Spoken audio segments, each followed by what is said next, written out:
कुंभ मेला भारत में आयोजित किया जाने वाला एक विशाल मेला है जिसमें करोड़ों श्रद्धालु हर 12 वर्ष के बाद प्रयाग, हरिद्वार, उज्जैन और नासिक में से किसी एक स्थान पर इकट्ठा होते हैं और नदी में पवित्र स्नान करते हैं। इसके अलावा 12 वर्ष के ही बीच में प्रत्येक 6 वर्ष के बाद अर्ध कुंभ का भी आयोजन किया जाता है। दोस्तों, आप जानते हैं कि इस समय महाकुंभ पर्व चल रहा है।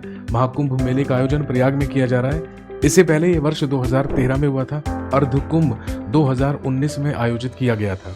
पौराणिक कथाओं के अनुसार कुंभ मेले का जो संबंध है वो देवताओं और असुरों के बीच में हुए सागर मंथन से संबंधित है। ऐसा माना जाता है कि दुर्वासा ऋषि के शाप के तहत या शाप के अनुसार देवराज इंद्र और सभी देवताओं की शक्तियां कमजोर हुई, जिसका फायदा उठाकर राक्षसों ने देवताओं पर आक्रमण किया और उन्हें पराजित कर दिया। इसके बाद सारे के सारे देवतागण भगवान विष्णु के पास गए और उनसे ये सारी की सारी बात बताई। तो भगवान विष्णु ने ही उन्हें क्षीर सागर का मंथन करके वहां से अमृत निकालने का उपाय सुझाया।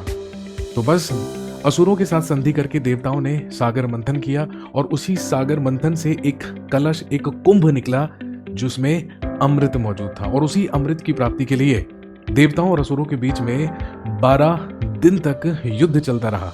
लेकिन आप अच्छी तरीके से जानते हैं कि भगवान विष्णु ने मोहिनी अवतार लिया और मोहिनी अवतार लेकर वो सारा का सारा जो अमृत पान था वो देवताओं को करा दिया। लेकिन जैसे ही वो अमृत कलश सागर मंथन से निकला था तो इंद्र के पुत्र जयंत ने उस कलश को उठाया और वो आकाश में उड़ चले। उसी का पीछा करते करते असुरों ने उससे वो कलश छीनने की कोशिश की और उसी कलश से जो अमृत की बूंदें थी वो धरती पर 4 स्थानों पर गिरी, प्रयाग, हरिद्वार, नासिक और उज्जैन। यही रीजन है कि इन्हीं 4 स्थानों पर कुंभ का आयोजन किया जाता है।